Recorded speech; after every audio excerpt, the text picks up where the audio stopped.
Hi friends, this is Deep Basu and welcome to my channel Think Deep. I'm back and I'm going to review the latest film on Amazon Prime, and it's one of the most anticipated films, upcoming Bollywood films which all of us were waiting for. The name of the film is Sardar Udham Singh. It's been directed by the maverick director Sujit Sarkar, and it stars the very talented, the very good looking Vicky Kaushal. It has Pankaj Parashar, and the cinematography has been done by Mr. Avik Mukhopadhyay.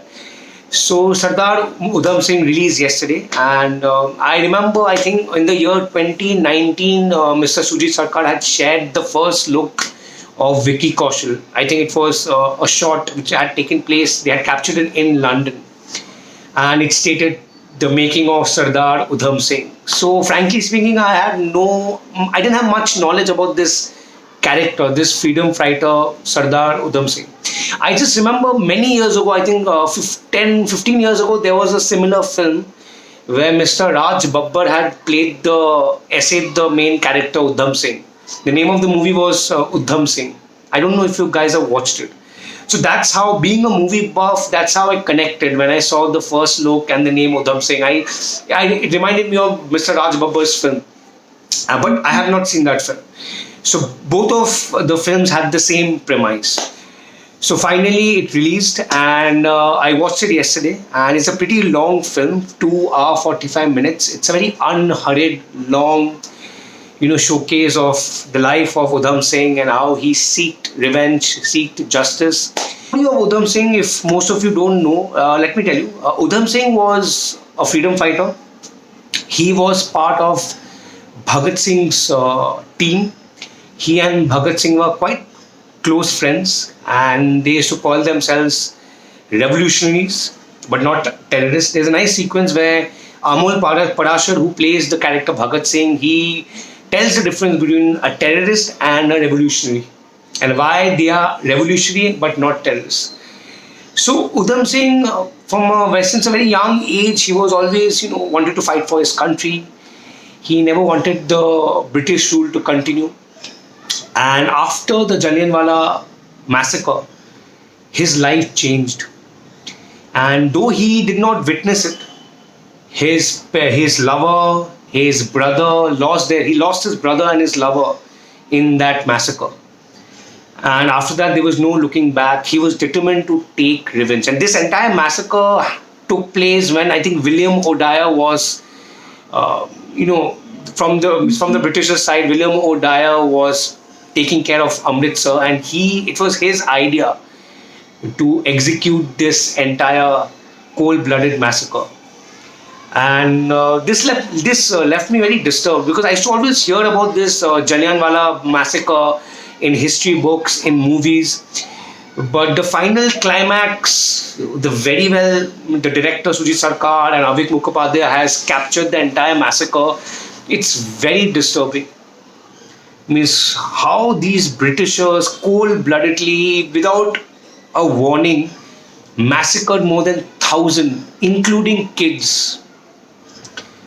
It was very heartbreaking, heart-wrenching. Means I could feel goosebumps watching that happen. Anyway, it's all cinematically done, but imagine in real, means in Amritsar, how they could do such a thing. So after this incident, Udham Singh, I think he was not even 18 years old. He was determined to seek revenge. So after that, he made up his mind to go all the way to London and assassinate William O'Dyer. And his entire this ambition, dream took place in the span of 20 years. He was almost 40 when he assassinated William O'Dyer. Imagine what a determination. Means he went through Afghanistan, he went back and forth from London, he garnered contacts, and Bhagat Singh also had told Udham Singh to take this Revolution International and take help, support from Indians staying abroad. That's what he was doing. And it took him 20 years to assassinate William O'Dyer. And can you believe he even worked under William O'Dyer? He worked under William O'Dyer, but he never killed him then. He never assassinated him. He assassinated William O'Dyer in front of many people because Udham Singh believed that if he, as a servant, if he assassinated William O'Dyer, many Indian servants like him might, get a bad name or get a bad reputation or will be, jobless. Because after that, no one will, support or trust an Indian servant. Imagine this guy's thought process. So he finally waited, and when that day came, I think it took place in, I'm forgetting the name of the place. While William O'Dyer was giving a speech, he enters the hall and he shoots, I think, 6 bullets. And that's how he assassinates William O'Dyer. And after that, the trials, and he he pleads guilty, but he never, in the movie, Udham Singh never says that he's guilty. He says, it's a very good dialogue scene where Vicky Kaushal tells the judge that, I'm not guilty. It's a protest. The way you guys are, ruling India for so long, we need our freedom. It's a protest. What you guys did at Jalan, the massacre was not right. It's a wonderful sequence. So this is the Mota story about how Udham Singh basically, brings about and how he basically assassinates William O'Dyer. And by the way, let me tell you, now coming to the execution, the script is very well written, though it's very long, very unhurried.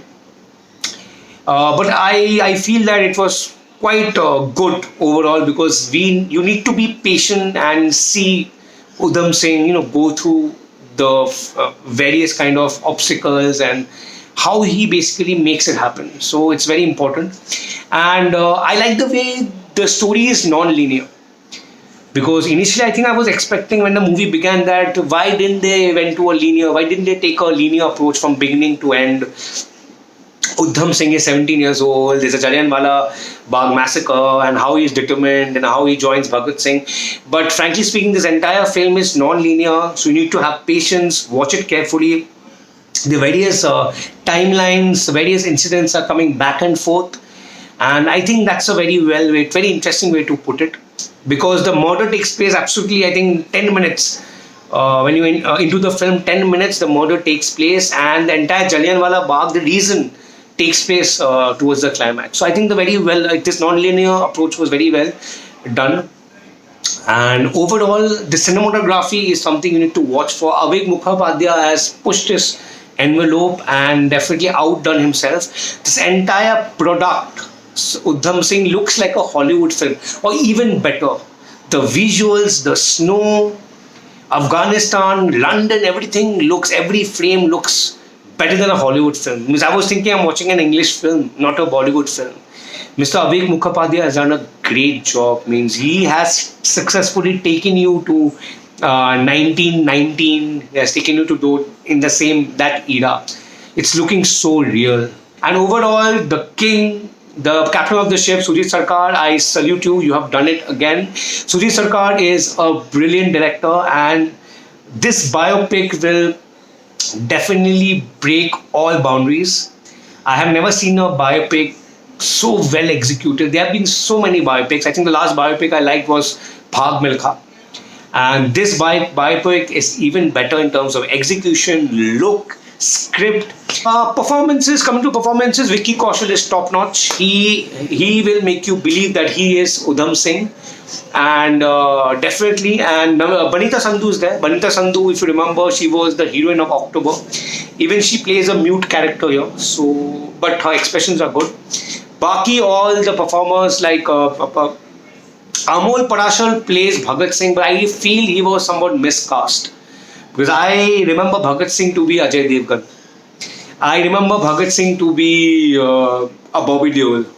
I remember Bhagat Singh to be a Sonu Sood. So I think Amol Parashar, according to me, was a little miscast, but I'm sure director knows what he's doing. But overall, look, the detailing, the supporting cast, the background and everything is very well done. The background score by Shantanu Moitra is also pretty haunting and will keep you hooked.